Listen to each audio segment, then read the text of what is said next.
The silence in the Metropolitan Museum was deafening. 5 floors above, 3,000 visitors had been evacuated, but the bomb in the basement couldn't be moved. The device was sophisticated beyond anything the bomb squad had encountered. A hybrid creation that combined traditional explosives with cutting-edge technology. Captain Rodriguez stared at the readings on his tablet. Electromagnetic interference is off the charts. Our equipment can't get a clean signal. That's when Elena Kowalski stepped forward, her weathered hands steady as she opened her grandfather's old tool case. The device before them hummed with digital menace, its LED display cycling through what appeared to be randomized patterns. But Eleanor saw something the computers couldn't. She saw the ghost of an older design, a pattern her grandfather had taught her to recognize in the ruins of London, 1944. From which city in the world are you watching this video today? If this story resonates with you, consider subscribing for more untold stories of extraordinary people who changed history without seeking the spotlight. They called her Grandma Gadget. Behind her back, of course, the elite bomb disposal team couldn't understand why Command kept assigning Elena Kowalski to high-priority cases when her toolkit looked like something salvaged from a garage sale. No thermal imaging, no digital analyzers, no AI-assisted wire identification. Just a collection of tools that seemed more suited to fixing an old radio than defusing weapons of mass destruction. When the morning briefing started with "We have a situation downtown," and the screen displayed a device unlike anything they'd seen before, the snickering was almost audible. "Let me guess," whispered Sergeant Martinez to his partner, "Grandma's gonna save the day with her ancient wire strippers." 3 hours later, he would eat those words. Eleanor's story actually began much earlier, with a man who had disarmed bombs by candlelight. Her grandfather, Stanisław Kowalski, had been a bomb disposal expert in London during World War II. He hadn't had computers or digital displays or electromagnetic sensors. He'd had his hands, his experience, and tools simple enough to work when the power was out and London was burning.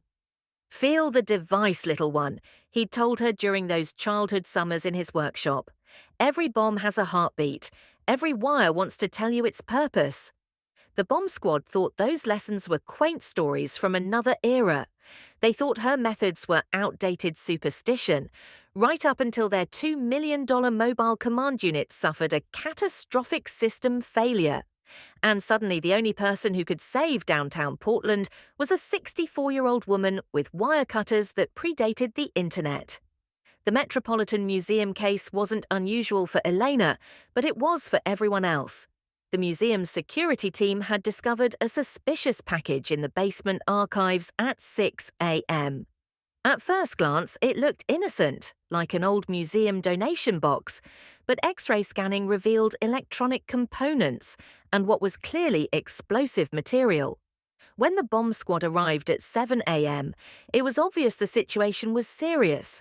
The device wasn't just packed with explosives, it was also equipped with complex digital systems. Its LED display showed strange symbols and numbers, none in standard digital timer format.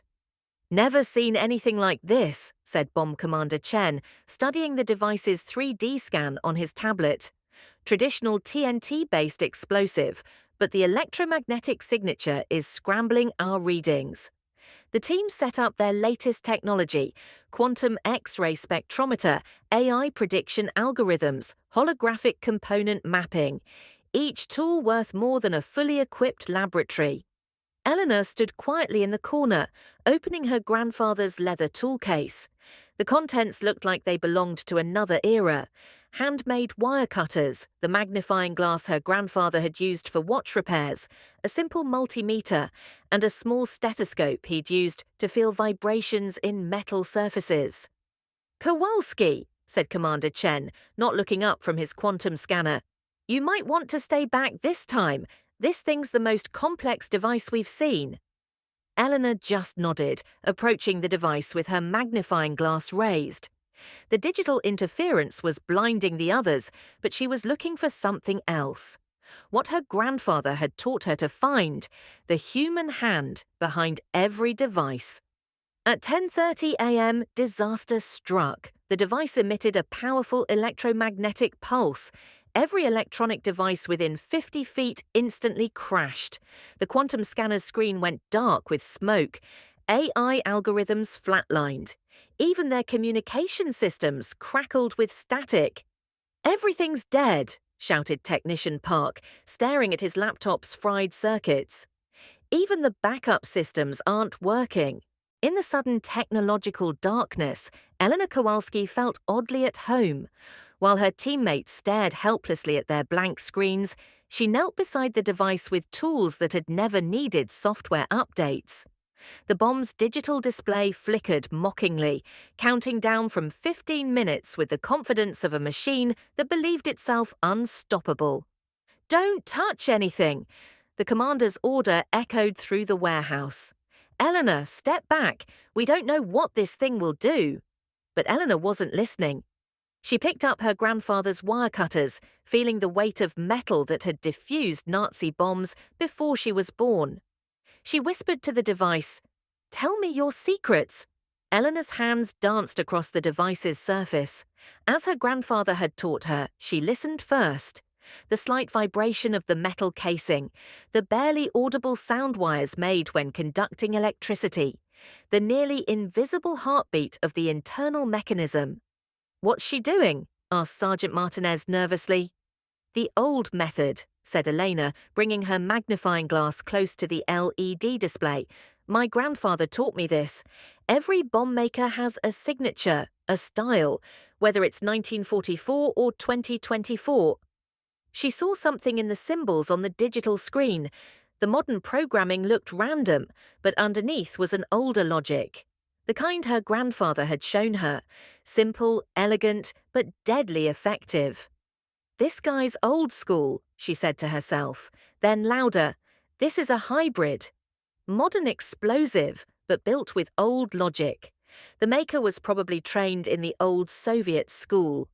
"How do you know?" asked Commander Chen. Eleanor pointed to the wire arrangement. "This connection pattern. My grandfather showed me German devices he'd found in Stalingrad.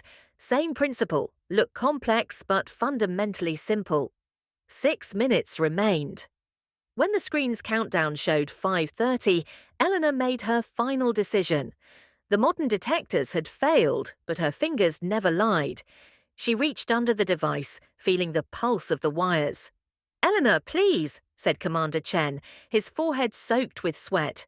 "Protocol says we should evacuate." "Protocol assumes our technology works," Eleanor replied, moving her wire cutters close to the main connection. "But sometimes the old ways are the best ways." She heard her grandfather's voice. "Feel the device, little one. Talk to your inner voice. It will show you the right wire." The screen showed 3:45. Eleanor held her breath and listened. The very slight change in electrical current, the thermal expansion of metals. And then she heard it, the almost invisible vibration of the wrong wire. "This one," she whispered, positioning her wire cutters on the blue wire. "This isn't the circuit wire, this is the trigger wire." She squeezed the cutters. The bomb squad held their breath. 1 second, 2 seconds, 3. Then the LED screen went dark. The countdown stopped. Electrical silence filled the warehouse. Eleanor sat back, putting the wire cutters back in her grandfather's case. "Clear," she said simply. For a moment, no one spoke. Then Sergeant Martinez knelt down, examining the device more closely. "Incredible," he murmured. "All the output wires are actually cut. How did you know?" "My grandfather taught me," said Elena, gathering her tools. "Sometimes the most complex problems have the simplest solutions." Commander Chen approached Elena, his face now showing respect instead of dismissal. "Elena, I apologize for questioning your methods." Elena nodded. "Questioning is good, Commander. But sometimes the answers aren't in computers, they're in experience." As security teams began arriving at the museum, Eleanor quietly prepared to leave. But Sergeant Martinez approached her. "Eleanor," he said, "these techniques, Would you teach them? I mean, in case technology lets us down again someday. Eleanor smiled for the first time that day. Of course, but remember, the best tool is always here, she said, touching her heart, and here, touching her head. Technology is the helper, not the master. The following week, the bomb squad received training. Not just technological training, but the old methods Elena had learned from her grandfather. How to listen with hands, how to feel wires, how to read the human logic behind devices. The Metropolitan Museum case was never disclosed to the public. The media only heard about a security alarm. But within the bomb disposal community, a new training protocol known as the Kowalski method began to spread. Eleanor continued her work, carrying her grandfather's tool case with her. But now no one called her tools antiques, because sometimes the oldest tools are all that's needed to defeat the modern world's greatest threats. And from whichever city you're watching this, please consider subscribing, because sometimes the greatest heroes live quietly among us, carrying knowledge that technology can never replace.